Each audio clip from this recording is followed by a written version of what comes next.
خبر او نظر. د افغان سولې لپاره د امریکا د بهرنیو چارو وزارت ځانګړی استازی زلمی خلیلزاد وایي د مذاکراتو پر میز د برلاسه کېدو په نیت د تاوتریخوالي او د جګړې ډیرول خطرناکه لوبه ده. د هغه میز په اړه دغه خبره کوي چې تر یوې میاشتې او یوې اونۍ ډیر وخت وړاندې پرې د افغان حکومت او طالبانو د تماس ډلو ترمنځ پکې څو ځله ناستې شوي، خو د یو شمېر اختلافي مسایلو له امله رسمي ناستې لا هم نه دي پیل شوي او دلته په هیواد کې بیا جګړه ورځ تر بلې تودښت خواته روانه ده. د خلیلزاد په خبره که څه هم هلمند کې جګړه یو څه قراره شوې، خو د غور ولایت وروستی موټر بم برید چې له امله یې 12 تنه ووژل شول او تر سلو پکې ډیر نور ټپیان شول د تاوتریخوالي د زیاتېدو بیلګه ده. طالبانو بیا له افغان ځواکونو سره د جګړې ترڅنګ وړمه ورځ ویلي چې بهرني ځواکونه د دوحې تړون ته نه دي ژمن او هلمند او فراه کې پر دوی هوایي بریدونه کړي، په داسې حال کې چې امریکا بیا بیرته د دوی دا خبره ردوي او وایي چې پر طالبانو یې بریدونه د دوحې له تړونه وتل نه دي، بلکې طالبانو په یادو ولایتونو کې پر افغان ځواکونو بریدونه کړي چې امریکایان دفاع ته ورغلي او په خبره د طالبانو پر وړاندې به د امریکایي ځواکونو دغه ډول هوایي بریدونه دوام کوي. که څه هم جګړه په کور کې ده او د پای ته رسولو لپاره یې له کوره د باندې په دوحه او نورو هیوادونو کې خبرې کیږي، خو دغه خبرې خلکو ته اوس یوازې تشې هیلې ښکاري او همدا لامل دی چې افغان ولس روغه په دروغه بولي او وایي دواړه لوري تش په نوم د سولې خبرې کوي. بل پلو د وسلوالو طالبانو او افغان حکومت له همدې توباله سره یو ځل بیا هم افغان ولسمشر له طالبانو غوښتي چې ورباند او سوله وکړي. د ولسمشر دا غوښتنه نه هم لومړنۍ ده او ممکن نه هم وروستۍ واوسي، خو ولس او د جګړې قرباني خلک دا اټکل نشي کولی چې دواړه لوري به کله سوله کوي او کله به د جګړې ښکیل اړخونه یوازې د وطن د دفاع په خاطر ګوته په ماشه وي چې اوس مهال یې ولس لکه د زورورو تر پښو لاندې هسې بېسه وژل کیږي او وینه یې تویږي. دا هر څه په داسې حال کې دي چې په دې وروستیو کې د سولې په تړاو د یو شمېر چارواکو سفرونو هم زور اخیستی او یو ډول نوې بڼه یې غوره کړې. وروستي سفرونه د پخوا په پرتله اوږده شوي. عبدالله ایران ته تر 2 ورځني سفر وړاندې هند ته په 4 ورځني او تر هغې ورهاخوا پاکستان ته بیا په 3 ورځني سفر تللی و. په داسې حال کې چې د حزب اسلامي ګوند مشر انجینر ګلبدین حکمتیار اوس پاکستان ته په 2 ورځني سفر تللی او موخه یې د سولې اړوند خبرې ښودل شوي دي. قدرمنو اورېدونکو، تاسو ټولو ته سلامونه وړاندې کوم. د انعکاس په خبر او نظر خپرونه کې نن ورځ بحث په همدې موضوع دی. زه امان الله زړور یم او د بحث لپاره راسره 2 قدرمن میلمانه دي. د سیاسي چارو شنونکی بغداد ارماني او لیکوال او ژورنالیست ناصر خان شیرزی، تاسو دوړ د خرغلاست وایم. ډیره مننه کور ودان. قدرمن اوریدونکو، تاسو هم کولی شئ زموږ سره په 0202252 او په 0101252 شمیرو باندې اړیکې ونیسئ او د موضوع په تړاو راسره نظر شریک کړئ، د میلمنو نه پوښتنې وکړئ. ارماني صاحب، که لومړی تاسو ته راشو چې خلیلزاد د لوبې خبره کوي او د امتیاز خبره کوي، په اوسني وخت کې د ډېر امتیاز ګټلو هڅې څوک کوي او کوم اړخ کوي؟ بسم الله الرحمن الرحیم. زړور صاحب، تاسو ته قدرمن شیرزي صاحب ته او د انعکاس رادیو ټولو لیدونکو ته نیک هیله سلامونه وړاندې کوم. وعلیکم السلام. په اصل کې سیاسي لوبې وي او که نظامي لوبې وي نو هره خوا جنگ د دوه خواو نه وي، دوه خواوې جنگ کوي او په جنگ کې ما همیشه دپاره دواړه خواوې کوشش کوي چې زه ډېره بریا ترلاسه کړم او کله چې سوله راځي نو هره خوا کوشش کوي چې زه مطلب ډېر امتیاز ترلاسه کړم. په اصل کې کله چې امریکا دې سیمې ته راتلله، زما په فکر باندې یا خو دغه سیمه یې سمه مطالعه کړې نه وه او یا خو په هغه وخت کې دغه حالات دغه اوسني حالاتو نه مطلب دی بل لکم ته به وشی ده. هغوی داسې فکر کولو چې دلته موږ راشو دغه جګړه به 1 کال 2 کاله به وي او که نه بالاخره دا کېږي، خو دلته چې کله امریکا راځي نو د پاکستان او د ایران او د روسان او د چین او دغه نورو قوتونو سره مخامخ کېږي. عملا امریکا ډېرې مرستې د پاکستان سره په دغه برخه کې وکړلې پاکستان سره، خو پاکستان د دې په ځای باندې چې ترهګرو په ضد باندې مبارزه وکړي هماغه مرستې راواخیستې بیا د امریکا په مقابل کې وکارولې. نو دغه مسایل اوس پیلن لپاره چې همدغه اوس هم امریکا دغه لوبه چې دغه چټله لوبه کوي، دو طرفه لوبه کوي، یو خوا طالب ته امتیاز ورکوي، بل خوا حکومت ته د حکومت دفاع کوي. تاسو سپیکر وکړئ دغه اوس هم د امریکا زیاتره ټانګونه نظامي وسایل ګوره د تورخم په لار باندې پاکستان ته اوړي. دا یو قسم د افغان حکومت سره جفا ده، هغه تعهداتو سره جفا ده، د هغه تړونونو سره جفا ده، ځکه دوی خو ویل چې موږ سره امنیتي تړون لرو. امنیتي تړون خو په دې معنی نه و چې ته د یوه ټانګ یوسي او په مقابل کې کوم تجهیزات چې دي یا کوم نظامي وسایل چې دي هغې ته د اور واچوي او هغه د منځه یوسي. دا په همدې معنا دی چې امریکا په دې سیمه کې یا په دې هیواد کې اوس غواړي چې نوي دوستان پیدا کړي، نوي یاران پیدا کړي او دغه شته امنیت چې په دې ښارونو کې موجود دی دا هم د یو رقم ته د دغه سره مخامخ کړي، بدخوالو سره مخامخ کړي. نو دلته امریکا واقعا په رښتوني شکل باندې سوله نه غواړي. زما په نظر باندې باندې کې دي چې طالبان هم سوله غواړي حکومت هم سوله غواړي خو امریکا دلته واقعا سوله نه غواړي ځکه د امریکا په سوله کې دلته تاوان نه دي ځکه که دلته سوله راځي په جګړه اوس مهال د طالبانو او د افغان ځواکونو ترمنځ نه اخو سم ده خو دا چې بس په دې باندې بحث پکار دی چې طالب تر شا څوک ولاړ دی او د افغان حکومت تر شا څوک ولاړ دی دا یو نیابتي جنگ دی دا جګړه یوازې د افغانانو جګړه ده چې د افغان پکې وژل کیږي د افغان خاور پکې استعمالېږي د افغان خاور پکې ورانېږي خو لیکن اهداف خو پکې د نورو خلکو دغه کیږي دلته روسان خپل اهداف لري ایرانیان خپل اهداف لري عربان خپل اهداف لري دلته عملاً تاسو وګورئ دلته عربان ایرانیان په خپل جګړه کې ښکیل دي دلته هندستان او پاکستان په جګړه کې ښکیل دي دلته امریکا او روسان په جګړه کې ښکیل دي دلته مطلب د نور معاملې دي او دلته یوازې جګړه طالب هم نه کوي دلته قاچاقبران دي غاصبین دي تاسو وګورئ په هلمند کې تقریبا په سلو کې 15% جګړه قاچاقبران کوي هغه مافیایي کوي چې هغه غواړي چې په قاچاق باندې غربي دنیا ته ولېږي نو د سیده دلته وډل طالبان نه دي ما مخکې د خبره کړې ده اوس تاسو یاد ساتئ که چیرته طالب دغه حکومت جز ګرځيږي او دلته سوله کیږي دغه جګړه نه قراريږي ځکه نه قراريږي چې پاکستان دی په مقابل کې وخت بدیل پیدا کړی دی هغه دلته سوله نه غواړي هغه هیڅ کله د سوله نه غواړي ځکه هغه قوي افغانستان نه غواړي هغه ته یو خواته قوي هندستان او بل خواته قوي افغانستان دغه مطلب د مرګ مثال لري دغه ژوند پکې د لاس وزي هغه په دې سیمه کې یوازې کنه دغه یو مارکیټ لري چې هغه افغانستان دی دلته د وبدي دلته د ډیورن موضوع دلته د بلوچو معاملې دلته پښتنو خبرې دي نو دغه پاکستان چې دغه کوم دغه کوي د یو منافقت کوي کله یو مشر به کله بل مشر به یا په کوم شکل به یا خو اصل کې د افغانستان د یو هیواد چې موږ په یو دلته په کار باندې کنسلګری ته په موږ ملکان موږ خانان موږ زورواکان روان دي خو یو چاند نه پښتنه نه کړل چې یار زورواک سی بیا ملک سی بیا خان سی بیا پلانکې سی ته د کنسلګری کې چې د کنسل ستاسو کیږي اوس کنسلګری او سفارتونه خو د استخباراتي شبکات دلته خو مطلب د جنگ کنسلګری نه کوي د جنگ دغه کوي سفارتونه کوي دغه سفیر په خپل باندې هغه ملک یو جاسوس ته په هیواد کې کته مطلب یو قوي استخبارات ونه لري څنګه کولای شي ګوره په نور دنیا کې جاسوسین پټ کیږي خو بدبختانه په افغانستان کې هغه جاسوسین په ښکار باندې کیږي خو په ښکار باندې خلک رواني کنسل سره کینی ناس ته پاسه د شپې وسره کینی کنه راوځي نو ته امنیت سوي نو ته جنایت سوي نو ته حکومت سوي نو بل سوي امغه خسړې غلم دی او دام دی مطلب دا دی چې سیدا امتیاز به لازم تاسو هغه اصلي موضوع ته امتیاز به طالبان غواړي ځکه طالبان په خپل باندې شل کله جګړه وکړه دا چې د چا په مرسته باندې وکړه دا یو بل سوال دی طالبان دلته دغه لري غواړي چې مطلب ډیر امتیاز ترلاسه کړي حکومت دلته په داخل دی حکومت کې تاسو سپیکر وکړئ حکومت ولې د امتیاز غوښتنه وکړي په داسې حال کې د حکومت ځان ته وایي برحال حکومت نه نو دا برحال حکومت کې چې د برحال حکومت پاتې کېدلو او یا هم دغه برحال حکومت چا پرې خودلو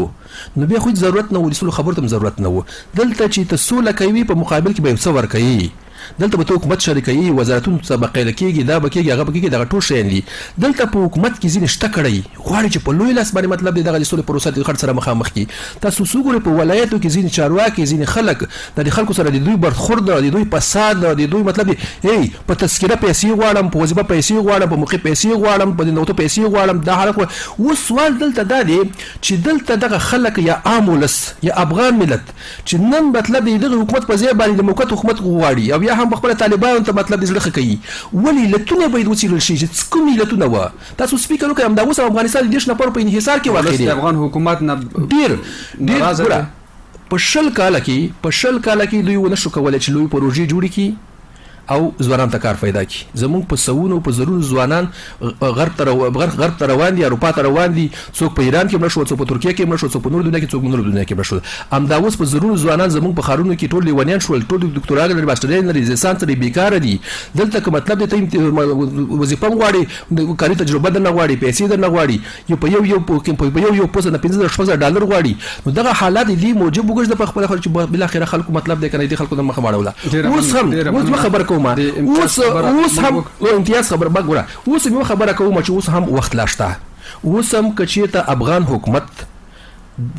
د ټامینو او بل خصوص د خارج میشت چارواکو د انحصار نه راوځيږي ملت ته رجوع وکي دا ملت با شهامت ملت ته کولای شي چې د حکومت تر شا ودرېږي او بیا کولای شي چې مطلب د موږ د ارچ په مقابل کې د سپر په تور ودرېږو او دغه مقابله وکړو ډیره مننه شیرزای صاحب وایي چې حتمن چې کله سوله کیږي یو طرف یا دواړه طرفونه د امتیاز غوښتونکي دي. اوس آیا ډیر امتیاز ګټل د په قتل او قتال کې دي چې واځي وجنه دی وشي وحشت خپور شي کار لور دی او بیا دوی ډیر امتیاز په دې اساس ترلاسه کوي کنه نور لارم شته دی؟ بسم الله الرحمن الرحیم. په لومړي سر کې تاسو ته قدرمن ارمانی صاحب ته او ټول اوریدونکو ته سلامونه احترامات وړاندې کوم. واقعا د بدبختۍ ځای خو همدا دی چې یو خوانه د سولې خبرې بل خو د جګړې شدت واقعا دلته سړی ډیر ناهیلی شي ځکه موږ تاسو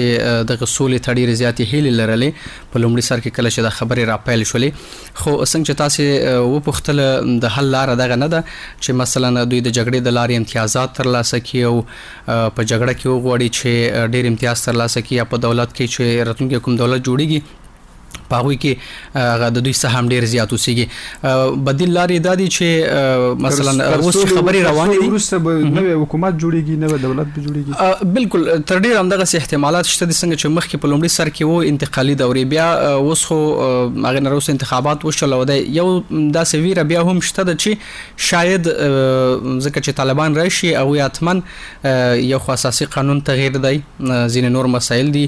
دلته شاید بیا د ټاکنو مسله را مخته شي او یا انتقالي دورې باندې کار وشي. نو دغه سي خبرې لا هم شته دي ځکه چې هغه خو برحاله ولسمشر غنی نه مني کې منلای څنګه چې ارمني سره اشاره وکړه د حکومت سره باندې جنگیدل د کې لا هم ځینې نیمګړتیا وشته دي چې هغه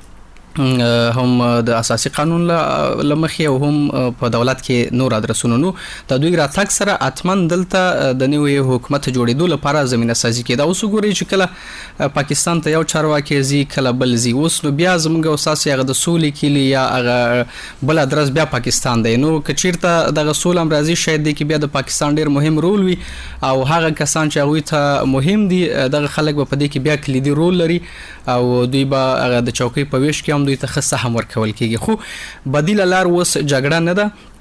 او بدیل لار همدغه د چې اوس نن سبا ول خبرې کیږي د خبرو کې دغه سه حل لارې راووزي چې مثلا تر څو پر دغه سنځه حل شي. خو څنګه چرمنی سره اشاره وکړه خلیلزاد ته کومه تاسو پته مو شو یا مثلا امریکا ته نو هغه په افغانستان کې سوله نه غواړي هغه دغه تاریخ تکرار کړی دی بیا تکراریم دلته په افغانستان کې ځکه دوی چې کله له عراق وتل هغلته یو نوې جګړه رامنځته کړه د سنی او شیعه چې اوس پورې هغه عراق سوځي ګور باندې. نو دوی چې کله موزي د سپارام نه وزي اتمن دلته ک د حکومت او طالب ترمنځ دواړه برولي شي دواړه اکمال هم کی چې خپل کې سره وولي او یا مثلا زین نور ډلې کاغه داعش ته یا نور شه دا سپورټ کی او تر سودلته یو بل جګړه رامنځته. ډیر مننه ارمانی صاحب. په دې ورستیو کې د یو ځل بیا افغان ولسمشر له طالبان نه غوښتنه کړې چې سوله وکړي ورباند وکړي او دغه فرصت له لاس ور نه کړي. اوس په یو ورځ طالبانو ته په بدو الفاظو خطاب او د هغوی کړنو د وحشت نوم ورکول او په بل ورځ بیا بیرته ترې نه پوار ور غوښتنه کول چې جګړه باز کړي. دغه ډول حالات څنګه ارزوي چې کڅام طالبان نو د افغان ولسمشر د افغان حکومت دغه څه غوښتنو ته مثبت ځواب نه دی ویلي؟ ګورئ یو خو د ولس او د ملت غوښتنه ده. ملت خو د اصل کله کېږي غواړي چې دلته سوله وي او جنگ نه وي او یو د چارواکو د حکومت او د طالبانو غوښتنې دي.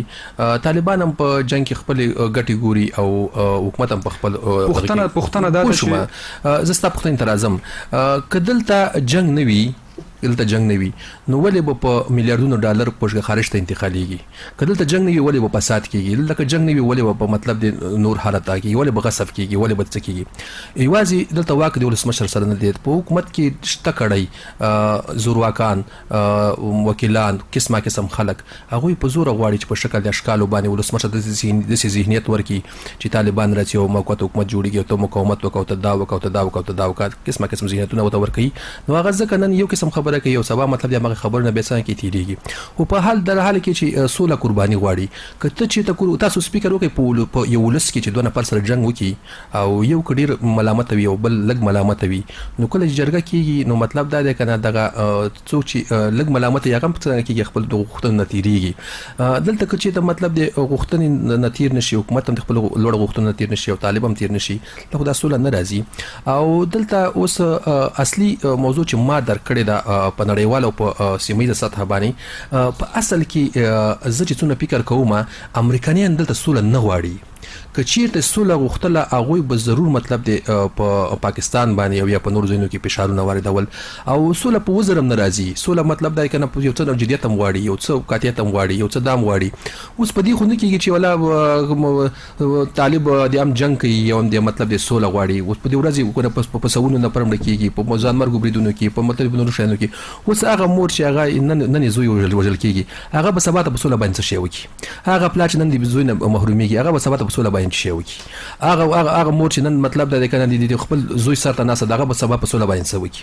زه دا وایم چې ای حکومت او ای طالبه تاسو بس دی چې څوم غوښتل هغه خو وشول، څومره خلک هم چې غوښتل هغه مړه شول، څومره امتیازات هم چې غوښتل هم ترلاسه کړل. د بنګلو خاوندان شوي، د خارج کې د بنګلو خاوندان شوي، مطلب د زامنو لوړ تعلیمونه وکړل، اورګان هم وکړل، د پیسو دا شو، دا څه شی پیدا کړلو. اوس نور په دې ولس باندې رحم وکړي. د امریکا ګټې د مساتې، د پاکستان ګټې مساتې، د عربانو ګټې مساتې، د اروپایانو ګټې مساتې، د ایران ګټې مساتې، د روسانو ګټې مساتې. ځکه تاریخ په اوږدو کې هیڅ موږ سره دلته وفا نه کړي. روسانو جفا کړي، ایران موږ سره جفا کوي، پاکستان جفا کوي، دا جفا کوي. همدا اوس طالبان ته سپیکر وکړي. خو بیا هم دواړه لوري فوکس په دې کې چې یو درېمګړی باید اوسي، یا امریکا باندې یا نورو باندې، ایران باندې، پاکستان باندې مشورې له دوی سره کوي. ګوره دلته خبرې په نورو هیوادونو کې او بدبختانه چې دلته موږ چې هر کار کوو تضمین نشته. اول چې دغه د امریکا او د پاکستان د طالبانو د امریکا ترمنځ خبرې کېدلې، اوس په هغې کې کوم نړیوال تضمین موجود او بیا دغه موضوعات د توافقنامه چاته ښکاره شوله؟ آیا افغان ولس خبر شولو؟ نړیوال نه خبر شوله؟ اوس توافقنامه کې بعضې شیان رالوڅېږي او مطلب دی که نه هغه داسې شیان دي که نه چې یو افغان یو مسلمان ورباندې مطلب دی که نه بد ښکاره کېږي، ورباندې هغې په ویلو باندې بد ښکاره کېږي. یعنې دلته سیاسیونو دا 40 کاله د دې ولسونو په سر سودا کړې ده. دلته مطلب دی چارواکو ته او طالبانو دواړو ته دلته ولس مهم نه دی. دلته ورته مطلب دی خارجي ګټې مهم دي، دلته ورته مطلب خپل ځان مهم دي، دلته ورته مطلب د غصب مهم دي، دلته د قاچاق مهم دي، دلته ولس دواړو ته په غېږ کې ځای ورکړی. مجبوریت دی نه کوم ولس افغان ولس دواړو زه ته ځای ورکړی. ګوره یوه خبر تا ده وسوي، مونږ ګوره د ظاهرشاه او د داود خان د وخت ولس نه یو. په هغه وخت کې یو زمونږ ولس چې و مونږ د پاکستان د ولس سره یو برابر وو، مونږ د ایران د ولس سره یو برابر وو. د هغو نه زمونږ مطلب د فرهنګ او زمونږ کلتور او زمونږ رواجونه او زمونږ پوهه او زمونږ استعداد او زمونږ مطلب د تعلیم یافته وګړي د هر څه د هغو نه لوړ وو. خو نن موږ په داسې یو حالت کې واقع یو چې د شاوخوا ټیمي هېوادونه دي. نن موږ داسې ولس چې موږ انحصار یو، په ولسوالیو کې د طالبانو نه انحصار یو. آیا په ولسوالیو کې به څوک د طالب په ضد باندې خبره وکړي؟ دا کولی شي؟ نشي کولی. په دغه کې په ښارونو کې د حکومت او د زورواکانو انحصار یو. دلته یو څه شی ویلی شي که څه دی وژل کېږي، ترور کېږي، څه کېږي دا وګوره که نه هدفي وژنې همدغه ټول دا کوي. دلته ولسونو خبره خو مه کوه. د ولسونو خبره نه ده، خبره دا ده چې د مطلب دی څومره امتیاز پاکستان غواړي، څومره ایران غواړي، څومره عربان غواړي، څومره اروپایان غواړي، څومره امریکایان غواړي، څومره دا غواړي، څومره مطلب دی چارواکي غواړي، څومره طالب غواړي، دا غواړي. په دغه باندې موضوع خبره وکړه. ولسونه مطلب دی ولسونه کاڼه وړاندې دي، ولسونه خو وڅپل شول، ولسونه خو دا 20 کاله دا 40 کاله وشو که نه در په در خاورې په سر شول، زامن یې مړه شول، خپله مړه شوه، در په در خاورې په سر شول. جلال آباد ښار، نور ښارونه، همداوس د کابل ښار په وحشت کې دغه کېږي. ټول مطلب دی که نه څوک موبایل نشي ګرځولی، څوک 5 روپۍ نشي ګرځولی. په جلال آباد کې د سوالګرو ځای نشته دی. ولسونو نه نوره خبره ختمه شوې ده. خبره د دغه چارواکو ده، دغه چارواکي چې مطلب دی په چوکۍ باندې کلک ناست دي او دغه چوکۍ ورته د مطلب یې هر څه نه مهمه ده. دا وایي که دا ولسونه مړه کېږي، مړه دي شي، خو چې زه پیسې پیدا کړم، زه ډالر پیدا کړم، زه یې څه رقم تویسم، څنګه یې شوشتت وکړم، څنګه دا وکړم، څنګه دا وکړم. دا خبره د مطلب طالب ته مهمه ده چې څنګه قاچاق وکړي او څنګه مطلب دی په قطر په دغه کې مزي وکړي، په اسلام آباد کې څنګه وګرځي او زمين څنګه تعلیم وکړي او دا وکړي هغه وکړي. و دې طالب د چارواکي په ما باندې په ما په پتا باندې څه خبره دوی دا چې زه دا وایم ما که چیرته نړیوال په خاص ډول امریکا که چیرته په واقعي شکل باندې دا سوله غوښتله، زه د قسم کوم کنه چې اوس په افغانستان کې سوله و، دلته به اوس طالب هم راغلی، دلته به حکومت هم و، دلته به هیڅ هم نه و، پوښ کنه خو لو به د امریکا خطه پورته کوي او اوس غواړي چې په یو شکل اشکالو باندې بیا موقت حکومت جوړ کړي او بیا دغه ویوي لسیس افغانستان یوسي، بیا به ته ما ولې او زه به تا ولم بلبل بیا به د در په دری خاورې په سری او د امریکا هم دا غواړي او همدغه ځای ته ځان ورسول. ډېره مننه. شیرزی صاحب کولس داسې هم حکومت ځای نه ورکوي په ولسوالیو کې طالبان مطلب د غولې ویرې څه نشي ویلې، همدارنګه دواړه اړخونه د پردیو ګټو ته ژمن دي، خپل شخصي ګټو ته ژمن وي. نو بالاخره د دې اوضاع سره بیا هیلهمندي شته چې سوله به راشي؟ اوس لپاره خو هیلهمندي ډېره ده، ځکه چې اوس امریکایان یو څه غواړي، خو په افغانستان کې به که څه هم بله جګړه جوړېږي خو ضمني یو سوله موږ لیدلی شو یو لنډمهاله. هغه په دې معنی چې ځکه امریکایان اوس وګورئ هغه د خپل تجهیزات چې جوړ کړي دي کوم تعمیراتي کارونه کړي و هغه ړنګوي او هغه څه چې لرل هغه هم له هیواده بیرته بهر کوي او په افغان سوله باندې اوس ډیر کار روان دی او تر ډیره داسې دي چې تجهیزات وستل په افغان سوله کې مثبت رول لوبولی شي. نه په خپل خدای ډیر یو ناسم کار دی ځکه چې دوی دلته راغلي وو کاغه افغان حکومت دی یا مثلا طالبان دي په کار دا ول چې دغه تجهیزات دوی ته پریخي وای ځکه ډیر کلونه هم دغه دوی وجنګیدل او د تیار راوړي وخو دا نو اوس یو بل لوبه د چې تر څو بیا زمونږ غوڼ پاکستان له دغه جګړې نه ګټه پورته کوي څنګه چې په تیرو کلونو کې ګټه پورته کړې ده خو د افغان سولې لپاره اوس ځکه موږ تاسو سناسه هلمندي شته د کمه هغه په دې معنی چې اوس امریکا غواړي ځکه هغه ټرمپ یو اقتصاد برخه کاستای او د اقتصادي کاست هغه غواړي چې په افغانستان کې نور سرمایه‌ګذاري ونه کړي تقریبا بلیونونه ډالر نور مصرف نه کړي او دغه د امریکا په ګټه باندې لیدنه استفاده وکړي انده کلو کې نو دغه اړخ دی البته یعنی امریکا زموږ اساس لغه نه دمړه چیرته امریکا سوله وغواړي طالبان وای د طالبانو په خاني خبره کې دا یوازینی شرط چې ترڅو چې امریکایان له افغان خاورې په بشپړه توګه ونوځي دوی جګړه نه دروي اما د امریکا دغه وعده ته یا دغه خبره ته ژمن نشي پاتې کېږي په ټوله کې ټرمپ وای چې ژر تر خپل سرتیرو باسم به ته بیا دفاع وزیر وای چې نه موږ داسې نه کوو دومره پاتې کوو شمیر نو څه فکر کوي دوی پر اختیار بیا ژمن دي سوله ته ګوري کچیرته د ټرمپ خبرو تر شو هغه خو ډیر زله داسې ټویټونه کړي دي دغه خبرو کې هم ډیر تغییر دی هغه وخت چې کله د دوی سره د سولې تړون کېده د سولې خبرې مکمل لغوه کړل کله چې په کابل کې یو ډیپلوماټ وژل شو د دوی نو دغه ټویټونه هم داسې ډیر تغییرېږي ډیر غټ تفاوت پکې دی چې نه پړاو خبر یو ټویټ خراب کړی ټولې بیا څنګه باور کېدل چې امریکا غواړي افغانستان کې سوله راشي دا ځل چې د امریکا ولسونه غواړي امریکا ولسونه زمونږ ولس خوندې نه دي هغه غوښتنه کوي او وی چې زموږ دغه ټیکسونه د نور بیا ځای نه استعمالي ګوري له عراق هم د شان افغانستان او کله چې ټرمپ په همدغه باندې رائے خپل کړل چې زه به خپل سرتیري له افغان جګړې نه راستنوم او امریکا ته را انتقالوم نو دا ځل بیا هم هغه انتخاباتي مسایل چې کوم روان دي د ټرمپ دغه برخه هم د کوشش کوي چې هغه وړاندې خپل فوجیان تقریبا 2.5 زره تر کم کې په افغانستان کې 2.5 زره بولا هم وي خو یو څه زمینی سوله منغو تاسو په لومړي سر کې کتلای شو کله چې بیرته بیا دواړه سره یو ځای کیږي مثلا طالبان او افغان حکومت دلته غینه وروسته بیا بل پړاو شروع کیږي او هیواد مو بحراني حالات ته ځي څنګه چې موږ تاسو تیر تاریخ کام تجربه لرو راخلو چې وردون کې نظر لري کوم پښتنه لري د غوی نامه ورو السلام علیکم علیکم السلام روزانا خاصه تاسو سلام او هغه ملمت د انکاسیټي ټول قدرمنو کارکونکو ته مننه تاسو نوم کوم ځنه مړی کني ولې د موضوع په تړاو کوم پښتنه یا نظر لري سمایا احمد زم د لوګر نمازو کوم ډیره خوري موضوع ټاکلې ده موږ ټول افغانان هم داخله لرو ترڅو چې موږ په افغانستان کې تلپاتې سول راشي هم د ټول ارمان ټول افغانان خويندې ورونه لري خو د موږ طالبان ورونه چې داسې کارونه کوي چې آیا د سولې په بهیر باندې دوی دومره خبرې کوي یعنی دا باندې خلاص کې دا کارو کې کومه کوم د خپل ټول ارمانونه پر کې د افغانستان ارمان ته نه ګوري دوی به دا کارو کې ترڅو ته موږ افغانستان کې تلپاتې سول راشي ډیره مننه بل اوریدون کې راخلو چې بل اوریدون کې څه نظر لري السلام علیکم السلام علیکم وعلیکم السلام تاسو نوم کوم ځنه مړی کني ولې ولا سوالينا ما دي كان ولا نوم سي ونوردل شو زم نوم منور د خوګاړو ولا سوالينا ما دي كان ولا منور د خوګاڼو نه مهرباني وکړئ یو سلام تا یو سلام د ملمنو ګرانو ته زب محترم لګرنا په دې هغه باندې موضوع باندې واچو مدرسې چل ده کنه غربن لکه د تاریخ په وګړو کې نه غواړي کړه د افغان دښمن چې ده کنه ټول غربین دي او امریکا په دغه پالیسي باندې هیڅ کله افغانان دي نه غوړي چې دا موږ ته ملت ته جوړونې ته راغلي دا موږ ورانه ده په څیر راغلي دي د پاکستان او د امریکا پالیسي ودا او هیڅ کله افغانستان ملت په قرار نشي کېناسته خو افغانستان ملت ته یوازې ولسونو ته دا په کار دي چې رجیک شي لکه مکناتن ته چې وسل دریا یا کلمه رجیک شو ولسونو په مرسته مکناتن چې د سره پریشولو او د مکلاتن فوجونه د هر څه ګډاګانې پاتې شو. هغه په تیر تاریخ او کلن تاریخ کې 2000 کال وشو چې افغانستان په جګړو کې بوخته د 2000 کال باندې یو جوړ پیرګل درو دا هیڅ کله کافر د مسلمان دوست نشي جوړیږي او موږ افغانان ډیر په کلاکا کې دریو او پر خبرانه وشلیو د کور په کوري موږ ته دومره ګوندې ته دومره دښمنۍ جوړ کړې دي نو د ولسوالیو کې د مشرانو نه د څه په کار دي چې اول د دښمنۍ اواري کې ان شاء الله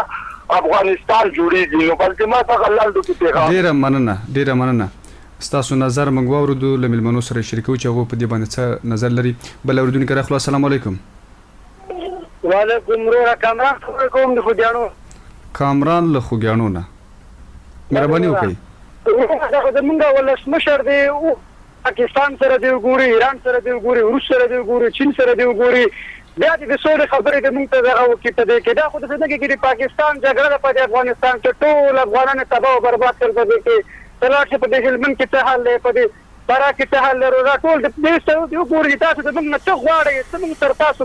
لري څه کارم دې څه موږ غواړي بیا دغه په دې کې خبرې وکړي بیا د طالبانو ته وایي چې تاسو د پاکستان د چین د روس د ایران دغه خبرې موږ سره منئ طالبانو ته دی وایي دا په دې نه بحث شول او په دې خصوصا نه کې چې پاکستان د ترګه کېدل د موږ باندې ترورا د پاسه خو نه به خو ټول ورو طالبان دی ورو یو څه بل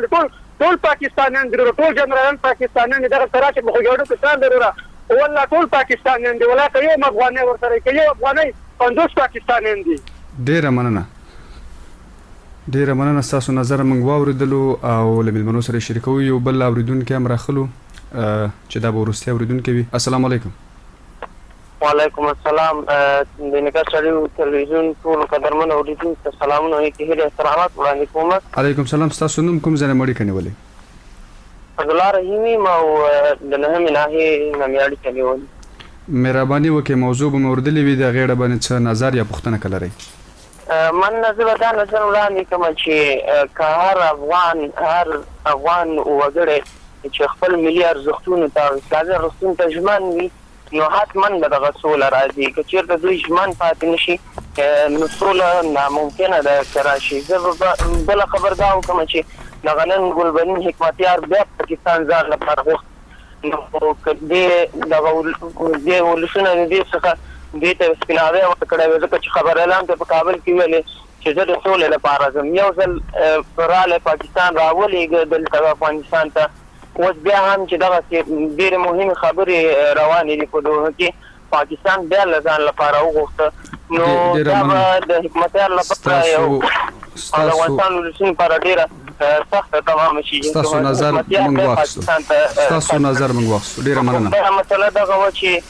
دغه مېلمنو ستاسو نظر موږ واخیستو. ډېره مننه. د رحیمي صاحب نظر موږ واخیستلو له نورو سره یې شریکوو. ارماني صاحب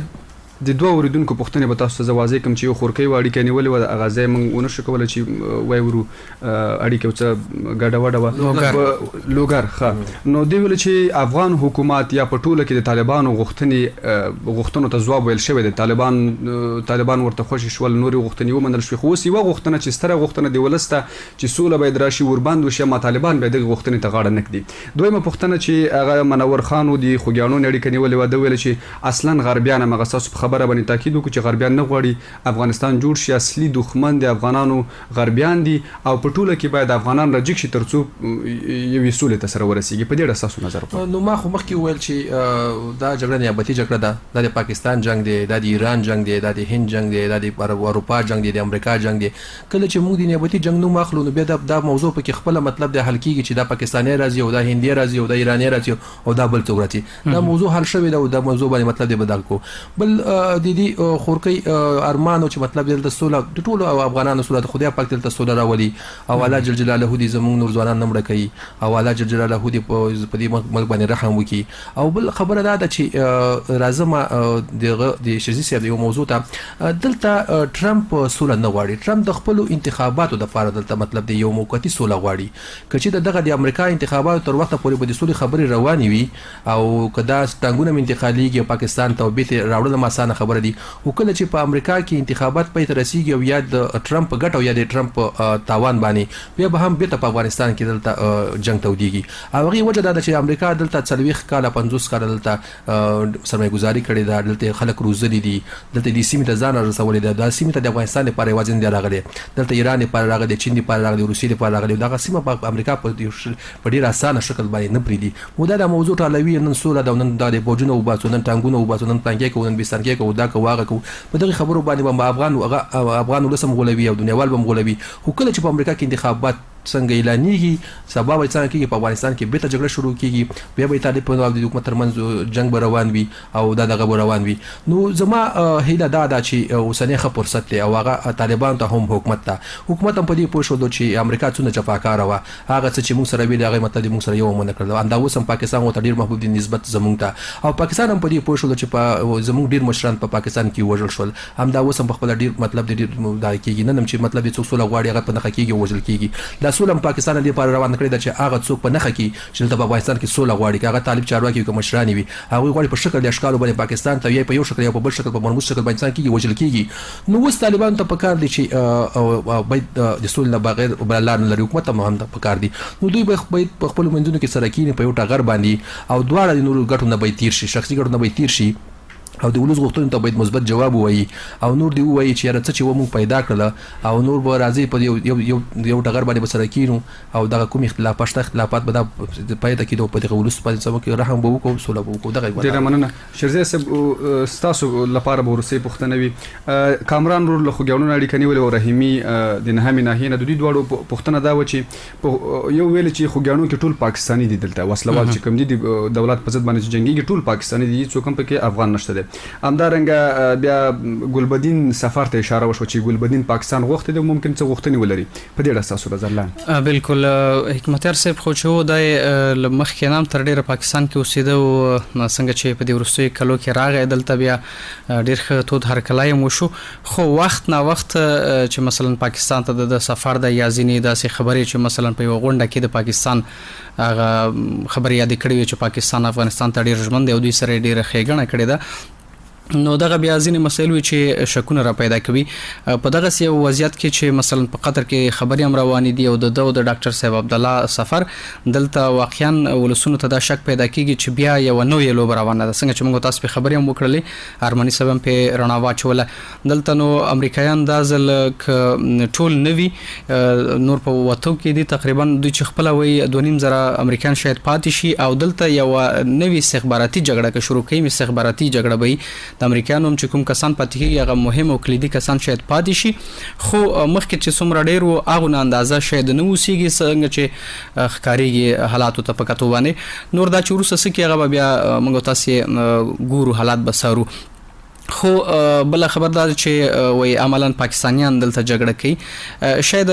د دوی نه هدف د قبایلی سیمو وي، التم افغانان دي پښتانه دي شاید هغه یادوي ځکه چې تر ډیره چې موږ تاسو د ولسونو سره تماس کیو یا تیر اوربند کې خپل هم لاړو سیمو ته لکه موږ داسې څوک نه لیدل په دغه ساحو کې چې مثلا پاکستانیان وي شاید وي، خو هغه هم دغه د قبایلو سیمو دغه چې هغه افغانان دي. خو په کل کې څوک چې جګړه کوي مثلا دغه په دې هیواد کې لا هم جګړه روان ده، طبعا د کې به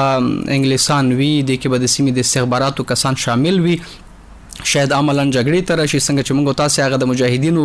د تیرو دورو خبرې او راوي موږ ته قصې کوي چې وخت نا وخت به دلته د عربستان خلک موږ سره جنگېدل یا مثلا د چچنیا او بوسنیا د نمونه اخلي چې مثلا د ساحونه به خلک راتل او دلته جګړه کوله. نو طبعا جګړه د واقعا دغه سي څنګه څه به خو په کل کې شاید دلته موږ ټول ګرام ولسونه غنو او همدغه افغانان ځکه ټوپک هم دوی راپورته کړي دا دوی خپل ورونه وژني ټول خو ته کلمه ویون کړي. کومه تاسو خپل سره پوښو او دغه ستونزو ته د حل لارې ولټو د ستونزې حلېږي. خو که د امریکا په تمه یو د خلیزات په تمه دا هم د اوزر تخکاروي چې را روانه سوله به ډېره خرابه سوله یې پایلې به هم ډېرې خرابې وي ځکه چې دوهم عراق باندې به افغانستان بدلیږي. هلته تاسو وګورئ هغه د ورپسې کله چې د صدام حسین رژیم ړنګ شو دوی راغلل او هغې نه وروسته دوی ووتل، البته ځینې پوځیان ووتل خو سفارتونه یې شته دي. نوې جګړه په لار واچوله چې لا هم عراق د اور په لامبو کې وسوځید، داعش په سر رامنځته شو، نوې ډلې جوړې شولې، دا اوس هلته دغه شیعه ملیشي دي چې هغوی په خلکو باندې په دغه سنیانو باندې ډېر ظلمونه کوي. نو که موږ تاسې د دوی رحم ته کینو د امریکایانو د خلیلزاد نو د دغسې یوې بلې جګړې ویره شته. ډېره مننه ارماني صاحب. وروستۍ پوښتنه به زما له تاسو دغه دواړه خبرې یو دا چې طالبان لا هم د جګړې اصلي مقابل لوري امریکا بولي، خو په جګړه کې ښکیل بیا له افغان ځواکونو سره دي، جګړه له افغان ځواکونو سره کوي، مقابل لوري امریکا بولي. په ورته وخت کې بیا په ضمن کې امریکا چې له افغانستان سره په 2014 کې کم امنیتي تړون امضا کړی دی، په دغسې حالاتو کې دغه امنیتي تړون په اساس باندې څومره امریکا افغانستان ته ژمنه ده؟ ګوره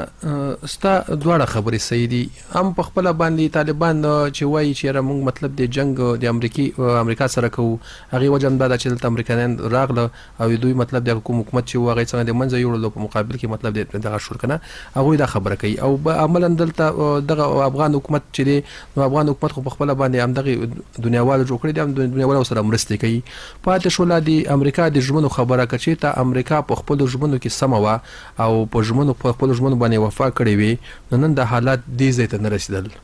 موږ سره قسم رنګارنګ تړونونه لرو چې یو پکې امنیتي تړون دی، خو تاسو عملاً ولیدل چې موږ باندې د ورځې په زرونو میزایل د پاکستان حکومت زموږ په کونړ راویشتل کېدل، په نورو سیمو راویشتل کېدل، خو تر اوسه پورې مطلب د امریکا یو اواز هم پورته نه کړي. یو ډیپلوماسي د نیم کار وانه خسته چې مطلب دا دی که نه یو اواز پورته کوي، یا پاکستان باندې فشار واچوي، یا پاکستان ته یو وزر وکړي، یا پاکستان ته ووایي دا کار هم ونه کړي. یعنی امریکا دلته موږ ته ژمنه نه ده. امریکا د خپلو ګټو دپاره د خپلو هدفونو لپاره راغلی وه او تقریبا تر ډیره حده پورې خپل هدفونه ترلاسه کړل. او دا چې کوم هدفونه پاتې دي زه نه پوهېږم چې تر هغې هدفونو لپاره به څومره ککرۍ نورې خاورې کېږي، څومره خلک به وژل کېږي، څومره به پکې د اسلام په نوم وژل کېږي، څومره به د کوپر په نوم وژل کېږي، څومره به د جاسوس په نوم وژل کېږي، څومره د مرتد په نوم وژل کېږي، څومره به غلام په نوم وژل کېږي، څومره به دغه په نوم وژل کېږي. دا جنګ په خپله استخباراتي جنګ دی، دا جنګ پردی جنګ دی، دا جنګ نیابتي جنګ دی، دا جنګ د ګاونډیو هېوادونو جنګ دی، دا د ابرو قدرتونو جنګ دی. دا جنګ کې صرف او صرف هغه او چې ورباندې بلیږي هغه لرګي چې افغانان دي، دواړو خواو ته افغانان دي، طالب هم افغان دي او په ملي اردو هم افغان دي، پولیس هم افغان دي. همدغه یو په یو دغه ته تاسو فکر وکړئ، تاسو باور وکړئ، تاسو خود دغه لاړ شئ ورځ خو ګرون لسایت لاړم هلته مې وکتل په یو ادیره کې ټول ملي بیرغونه او د طالبانو سپین بیرغونه وه. دا ټول د یو کلی او د یو ولس او د یو سیمې خلک وه. دلته دغه شوي او شهیدان شوي دلته یې راوړي وه. تاسو فکر وکړئ که نه چې د یو ورور راپاڅېږي اردو سره دی، یو ورور پاڅېږي په طالب سره دی، دواړه په خپله مجبوره دي. دغه یو ورور بل ورور وژني او دا دغسې جنګ دی. دې ته څوک مطلب د جهاد نوم ورکوي، یا څوک ورته مطلب دی که نه د جمهوریت د بقا نوم ورکوي، څوک یو نوم او څوک بل نوم ورته ورکوي. نو ښه خبره دا ده چې مطلب دا د نور افغانان باید په دې پوه شي، زموږ حکومت باید په دې پوه شي او طالبان هم باید په دې پوه شي چې دغه جنګ کې نور افغانان ونه وژل شي. دغه جنګ ته مطلب دی که چېرته موږ تاسو فکر وکړئ، که چېرته په واقعي شکل باندې موږ ښه سیاسیون درلودل نو موږ به د 100 کالونو نه ډېره ښه استفاده کړې وه. امریکا لنګه غوا ده، نور هیوادونو ته ډېرې استفادې وکړلې، خو بدبختانه موږ دغه لنګې غوا نه هېڅ استفاده ونه کړله. دغې لنګه غوا تواخه موږ ورکړه، دغه یې موږ وکړله، خو شودې بل چا وخوړلې، شودې پاکستان وخوړلې. یعنې دا زمونږ هغه د سیاست هغه خاموالی و. یعنې موږ ښه سیاسون نه درلودل، موږ صرف دغه سیاسون درلودل چې هغه څه رقم ته وکولی شي ډالر پټ کړي، څنګه اختلاس وکړي، څنګه فساد وکړي، څنګه غصب وکړي او څنګه پیسې بېرته خارج ته انتقال کړي. څنګه دغه که چېرته موږ ښه سیاسون درلودل موږ به دغه 100 کالونو فرصتونو نه ډېره ښه استفاده کړې، میلیونونه ډالرونه موږ استفاده کړې وه چې نن به دا نظام، نن به دا حکومت دومره قوي حکومت و چې په دې سیمه کې به نه د پاکستان زور پرې رسېدو، نه په دې ایران زور رسېدو، نه بل زور رسېدو، او دا ګواښ هم چا نه شو کولی چې زه جمهوریت منم یا نه منم. خو دا چې نن دغې ګواښونو سره موږ مخامخ یو، د وجه دا ده چې موږ مطلب د بدبختانه موږ ښه سیاسونه خو چارواکي نه درلودل. ډېره مننه شیرزاد صاحب. د سیاسي چارو شنونکی بغداد ارماني او لیکوال او ژورنالست ناصر خان شیرزاد، تاسو دواړه مننه کوم چې خپرونه کې راسره حاضر وئ. قدرمنو اردوونکو، زموږ د خپرونې وخت پای ته رسیدلی. د میلمنو په ټوله کې هغه نظریات تاسو ته ورم چې بغداد ارماني په دې نظر و چې لوبه د جګړې اصلا امریکا روانه کړې ده او په ټوله کې د خبره دا و چې که چېرته امتیاز غوښتل کېږي نه باید امتیاز داسې وي چې د ولس د وژنې په اساس باندې وي، د هغوی د قتل و قتال په اساس باندې وي، او حکومت او طالبان باید دواړه په دې پوه شي چې ولس د سولې اصلي تږی دی او د دوی حق دی او سوله باید دوی ته ورسېږي. همدارنګه د په افغانستان کې خراب سیاست سیاسون یا د سیاسونو هغه نژمنتیا د دې لامل وبوللو چې نن د امریکا نه موږ ګټه نه ده اخیستې، افغانستان ګټه ترې نه ده اخیستې او نور خلکو ترې نه ګټه اخیستلې ده او همدارنګه د امریکا ټاکنې د افغان سولې پورې تړلې وبللې. خو د دې په خبره چې که چیرته ټرمپ ټاکنې وګټي او ټاکنې پای ته ورسیږي، که سوله شوي وي، بیرته به جګړه یو بل شکل پیدا کوي. همدارنګه د ناصر خان شیرزي نظرونه بیا دا و چې ممکن سوله وي خو لنډمهاله سوله به وي. همدارنګه د دې په خبره چې امریکا نور نه غواړي په افغانستان کې مصرفونه وکړي، بودیجه مصرف کړي او ممکن د دوی په خواخه باندې سوله دلته راشي. خو دوی بله خبره دا وکړه چې که دا سوله وشي ممکن هم دا سوله هم بیرته د افغانستان په ګټه باندې وي او د سولې نه وروسته جګړه یو نوې بڼه خپله کړي. قدرمن اردوونکو، تاسو نه مننه چې راسره